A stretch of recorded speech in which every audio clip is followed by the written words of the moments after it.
5 things a business owner should do to move the needle today. Get clarity, set goals, plan around those goals, create resources that can help you achieve those goals, and then the biggest one, take action.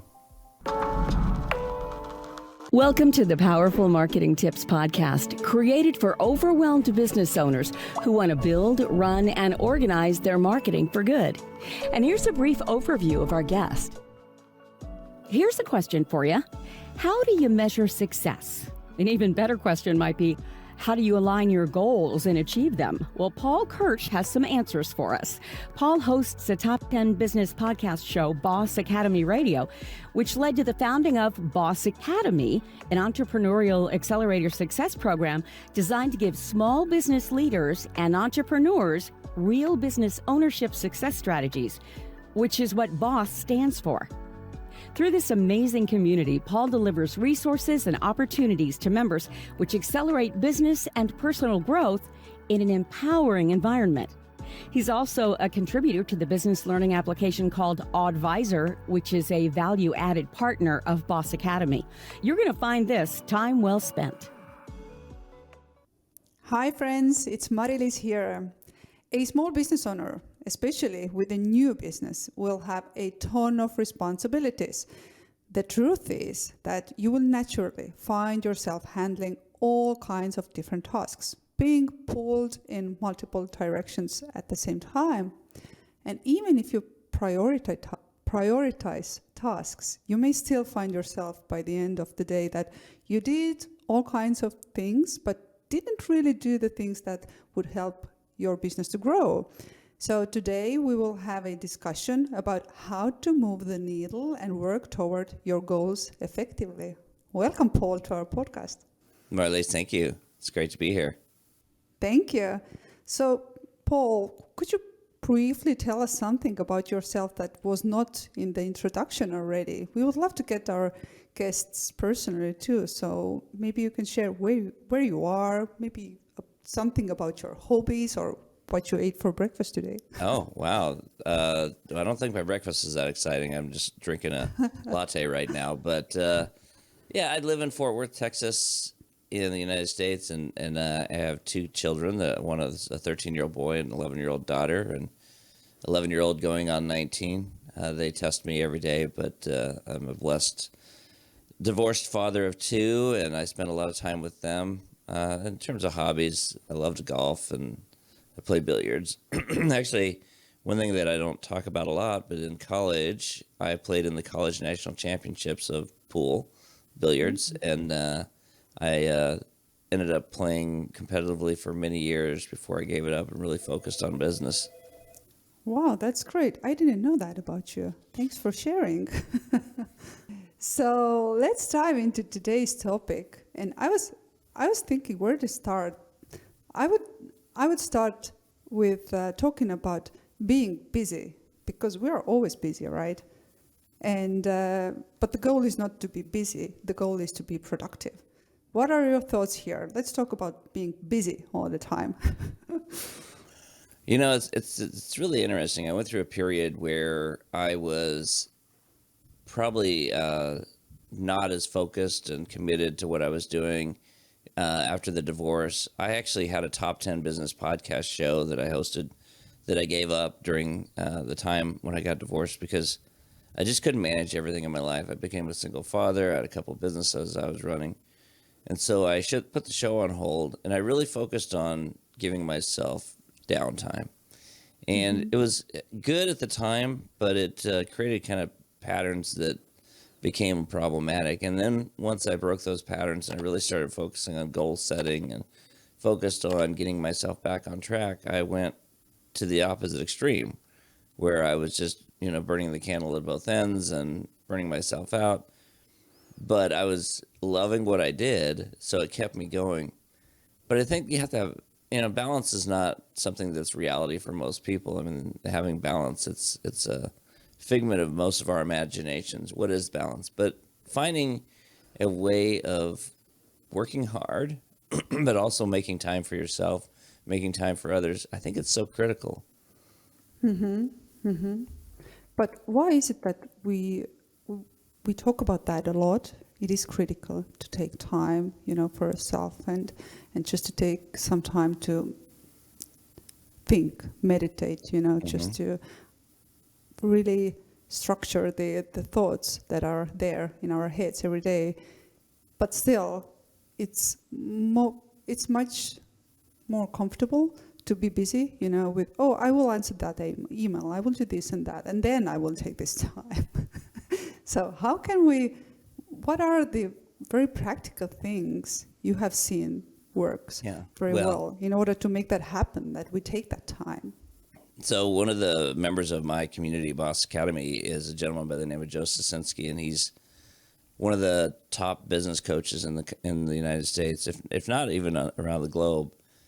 And one of the philosophies he believes heavily in is that you have to plan, you have to goal set, and then he has a calendaring system that's phenomenal in terms of figuring out what percentage is dedicated to each task within your business. So is it finance, administration, sales, marketing?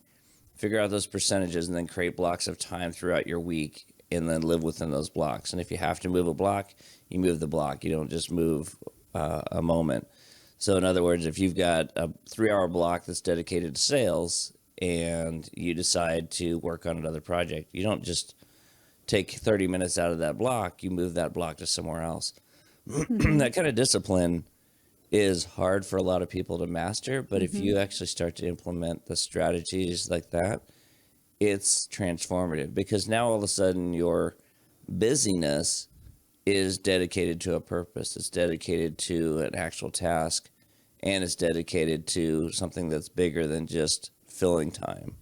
And this is so important topic. So what I see helps people is that we do sometimes those challenges, around inside our community, and I see that it really helps if there are other people helping you to stay accountable.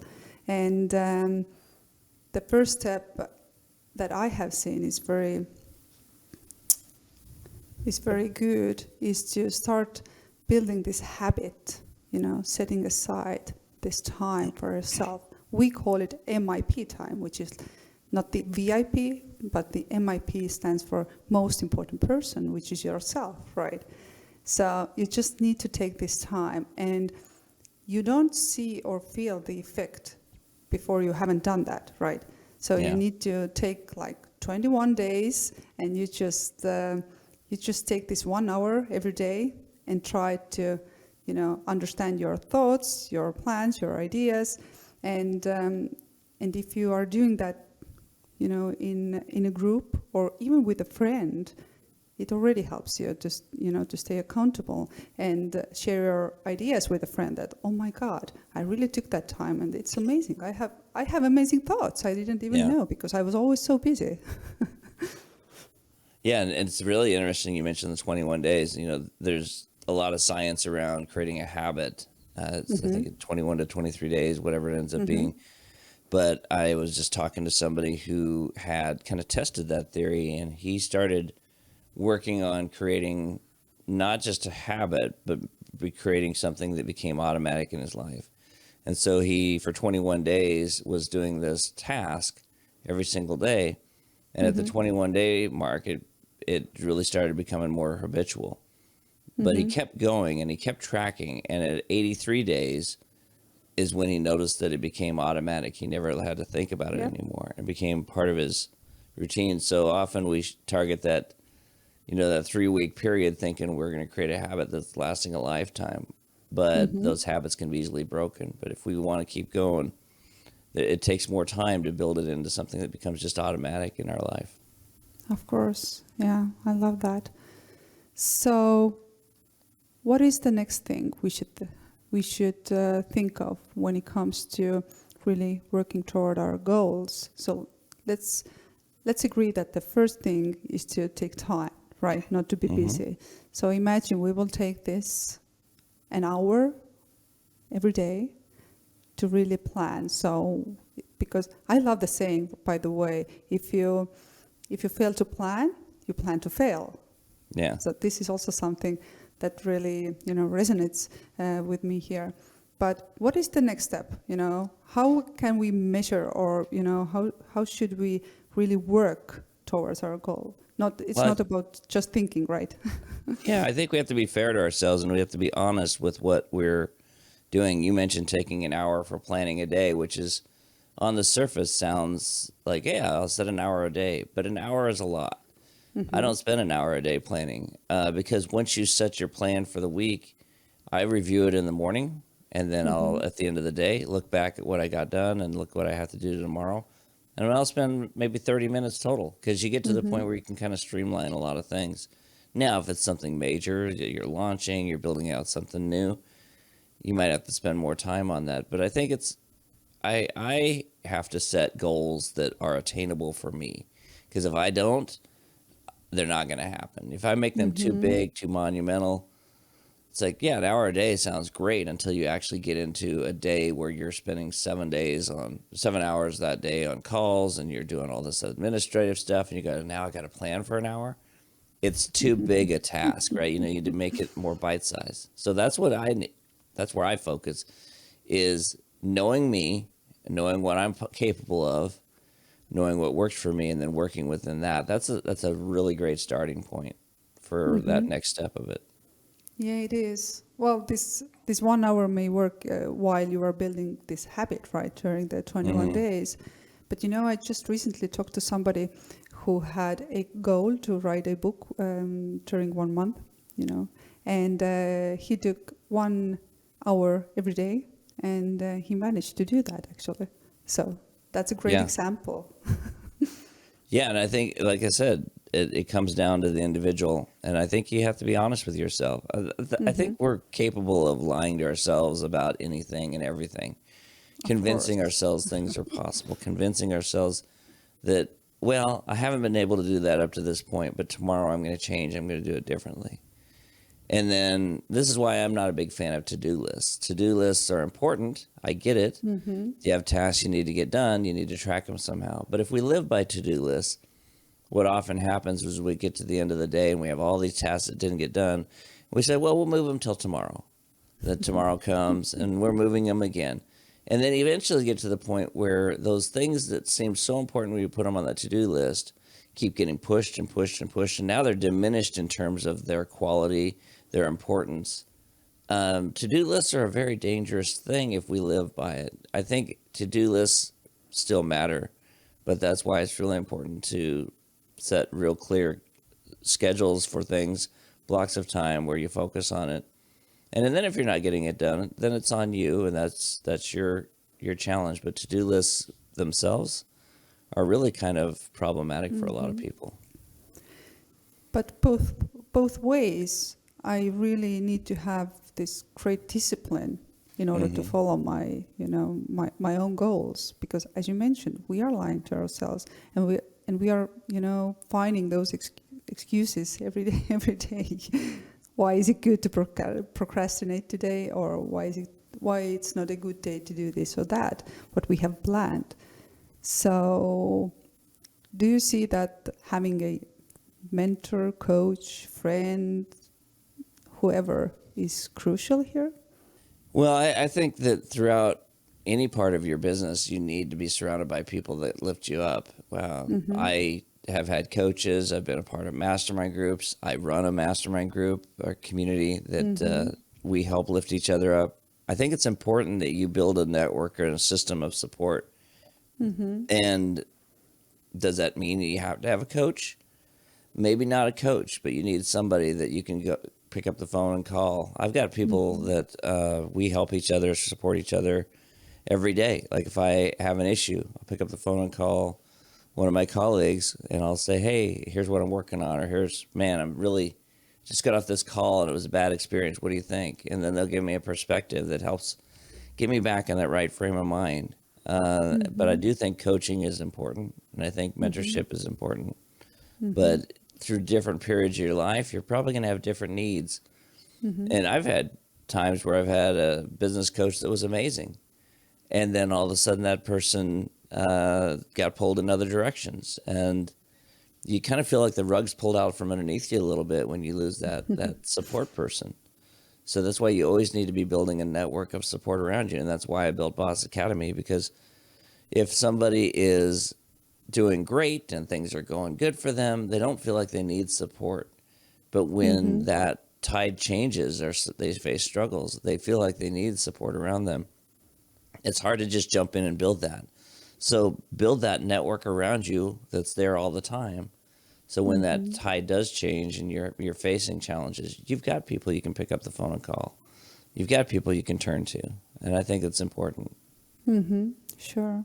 So can you share how you lift each other up, in Boss Academy? How do you do that on a daily basis? A few different ways. So we have a weekly call that we call our think tank call. It's essentially like a large mastermind group. And we have a lot of people that show up every week. And so they're there learning from each other. They build relationships. There's collaboration that's happening. And then you start to build those friendships and relationships with these people that are on a similar path, right? So if Marlies, every time you and I talk, I feel like you and I solve all the world's problems, right? Because we're similar mindset. We do things differently, but we get each other.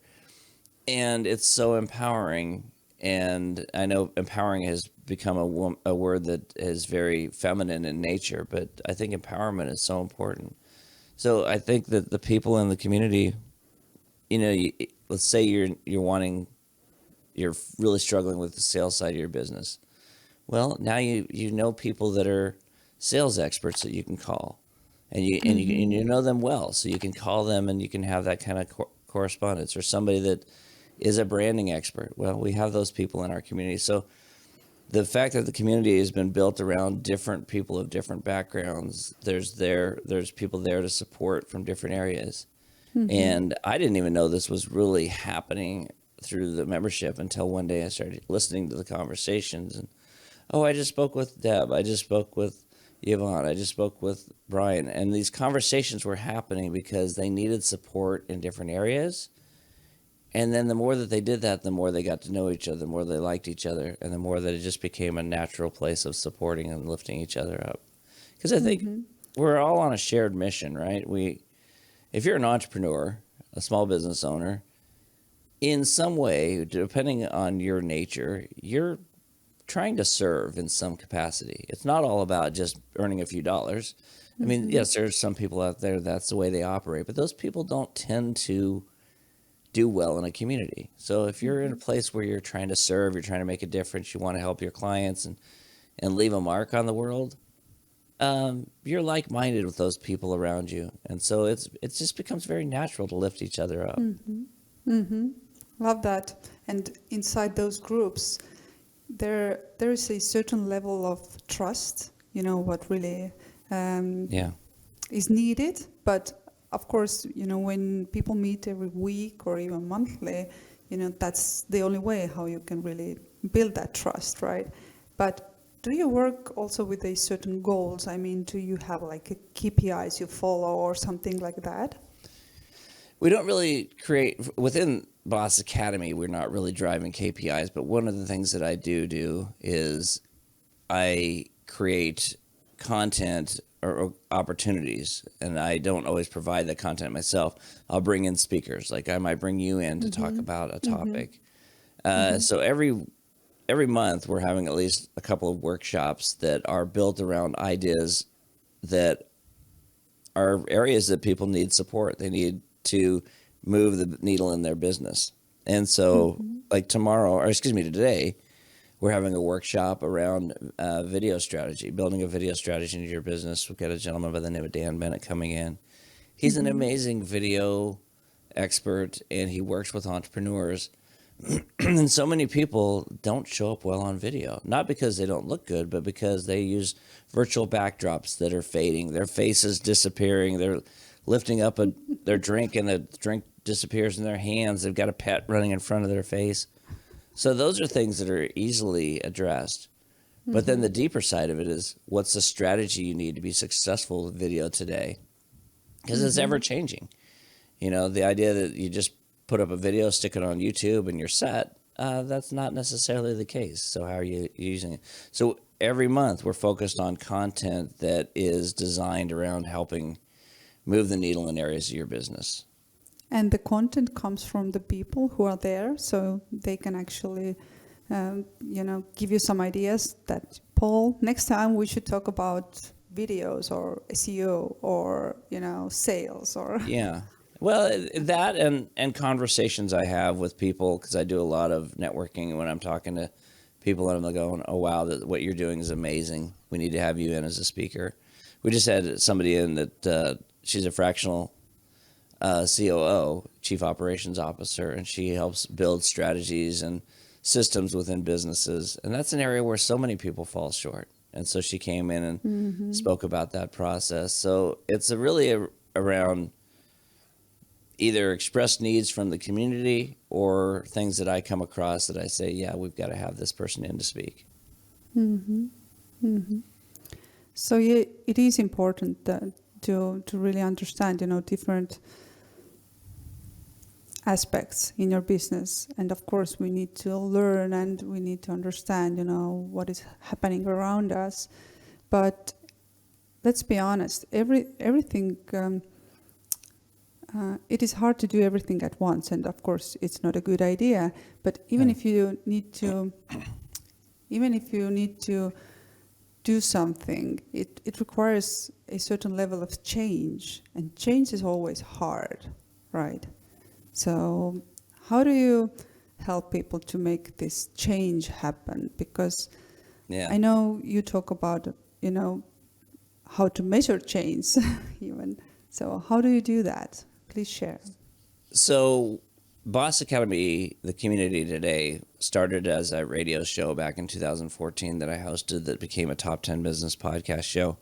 And this show was always designed, Boss stood for business ownership, success strategies, and the goal was to give tips, tools, insights, and strategies to take your business to the next level. Do you read books? Are you a reader? Of course. Okay. Every day. Right. So we all read books. How many ideas can you implement from a book reasonably? I mean, I'm going to probably answer that for you, because I'd say most of the time, if you're lucky to come up with one idea that you can implement that moves the needle, that makes a difference, that changes habits, that's massive, right? And so one of the challenges with Boss Academy Radio is we were throwing too much at people. Every episode was just jam-packed full of all these ideas, and I've got people that used to follow my show would talk about taking pages of notes. And I started to realize it's like, well, there's got to be a way for us to make sure that there is a point that comes out of every episode that they can implement. So we started focusing on making sure that at the end of every episode, we had those key areas of opportunity so that they could take away one or two ideas and implement and go with it. Because if you give change is hard, but you can implement something, you can test something new. You can't test 20 things new, right? So reading a book gives us ideas, and sometimes we go, aha, yeah, this is great. We need to implement this. But it normally centers around one or two items. And I think that's the key, is give yourself bite-sized bits of change and don't try and do it all at once. I love that. That's so important, because too often there are tons of things we want to do, and we start doing them all and then we are overwhelmed, and it's frustrating because it takes so much resources at once. So and it normally doesn't work, right? Because it's creating it doesn't. It's creating more stress and anxiety. The key is to do it in a way that makes you feel like you're on a better path and not on a worse path. And stress and anxiety never makes you feel like you're on a good path. Yeah. So tell us also about the assessment tool you are about to launch to your clients and to your community. Well, it's already launched. It's called the Boss Academy Meta-Analysis Tool. We call it the BAM report. Okay. And it is it's a great product so I used to work for the Gallup organization. And if you're familiar with Strength Finders, Strength Finders is a behavior and personality assessment, DISC. Myers-Briggs. Well, the BAM assessment is different because it's built across 7 different areas of business that really looks at a person's professional DNA. And so, for example, one area is your values. Are your values that are driving you in alignment? So you could have, so for example, we've got a gentleman in our community who's one of the most creative individuals I know. He has built this amazing brand assessment tool. He's a phenomenal, like, world-class copywriter, and he's super creative. So his number one value out of these 7 values that he's identified is creativity. But ironically enough, one of the values that's in conflict for him is creativity as well. And so when you see that, you're going, okay, what's happening here? And we started diving in and asking him. And what it turns out that he's creative every day, but the creativity that he thrives to do, that he is inspired by, he's not able to do because he's busy running the company. He's a CEO. He's busy on all these sales calls. So he's restricted in some ways. So yeah, the tool's phenomenal in terms of measuring different areas of your professional DNA. And it's not just based off of behavior. It's not based off of personality, even though those are elements within there. And so it's a very exciting product. And it's something that we've recently launched. We're doing our certification training right now. And I'm excited to see where we go with this. Yeah, it sounds very a great tool even. So for me, what you just shared, it circles back to being busy again, right? Because the gentleman you just shared about, he's also being, too busy with things, and so he didn't have enough time to really, I don't know, go out there and find some inspiration or just to structure ideas and so on. So again, we are talking about being busy, and that's not okay. We need to be productive and effective. Yeah, because by all nature, what he's doing, they're successful with it. It's growing, but he's at that stage where he's got a team around him. He's got business partners. They are all very busy, very focused, but they're not large enough that they can have the resources to offload the daily tasks. So he's handling all the sales. He's still the CEO, and he's doing a lot of the creativity. It's a lot to manage, and that's where burnout happens. That's where stress happens. That's where we feel like, gosh, is it worth it? And that's the thing we need to avoid as entrepreneurs, is getting to that point. And there are resources like you're an amazing coach, Marlise, and the people that work with you, that's one of the things you do is you help eliminate a lot of those barriers for them. And barriers are not always physical. Sometimes they're mental, right? Gosh, I just can't do it again. I can't get on another Zoom call. I just had this call with somebody this morning. She contacted me and she says, I feel like I'm beating my head against the wall. It's Q4. Everyone's getting ready for the holidays. And she goes, I just feel like I'm putting all this energy into it and nothing's happening.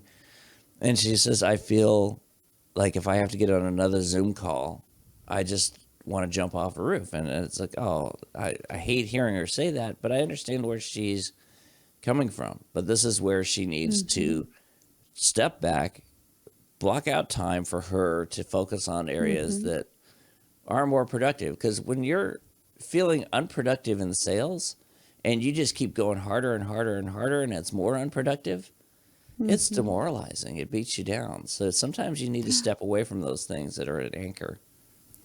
Yeah, that is so true. And no one wins alone. We need people around us to support us or yeah. Oh my God, just love it. So please, Paul, tell us, where can people find, more information about what you do, and where can they connect with you?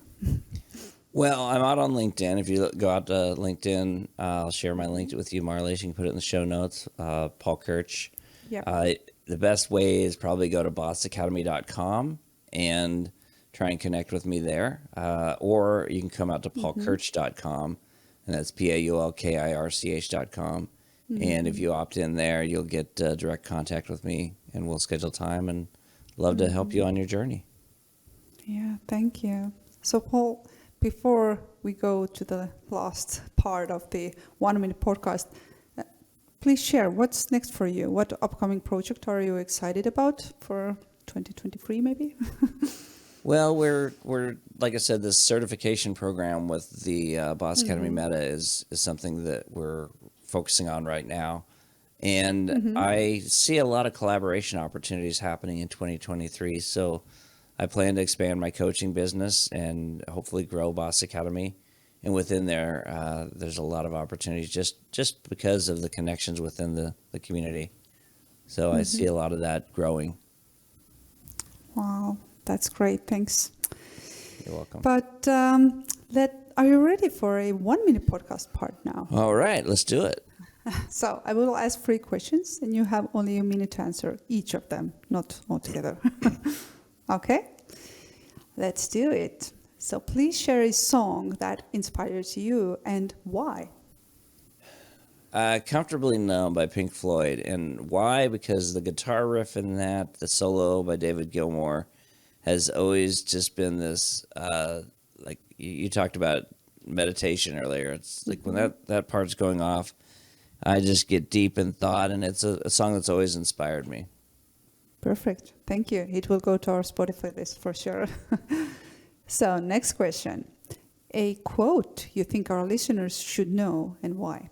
Well, I don't know if this is a movie that translates internationally, but the movie Jerry Maguire from many years ago, there's a line in there. A friend of mine actually is the one who pointed out the line, but now I can't not use it. And it's not show friends, it's show business. And I think it's important we need to remember that as we're building relationships, building friendships. Sometimes we let that get in the way of business decisions. And so, we have to make sometimes hard decisions. It's not show friends, it's show business. Love it. I've never heard that. Thanks. So, and the last question. So, 5 things a business owner should do to move the needle today. Get clarity, set goals, plan around those goals, create resources that can help you achieve those goals, and then the biggest one, take action. Love it. I do have and if anybody reaches out to me and reminds me in the message, I have a webinar I created called Action Over Analysis, and everything in there is built around the idea that you cannot think your way to success. As much as we like to think we can think our way to success, it's about action. You could be up against a competitor who is far less superior, far less knowledgeable, but if they're an action taker and you're not, they're going to win every time. And I see it all the time. Yeah, that is so true. So thank you, Paul, for a great reminder, that we should always take action to move the needle. And I'm sure people will, want to check out what you're doing, because I think you're doing a great thing. And I hope you stay around Powerful Marketers community as well. Well, how could I not? It's Marlies. I mean, I love connecting with you. It's been a blessing getting to know you, so I'm grateful to be a part of your community as well. Likewise. Thank you so much, Paul. Thank you. Well, that's all we've got for this episode of the Powerful Marketing Tips podcast. But make sure to link up with us at our free monthly international mastermind event. Just go to powerful-marketers.com/mastermind. We would really appreciate it if you would rate this podcast and leave a comment wherever you tune in to listen. That will help us and other potential new listeners. Until next time.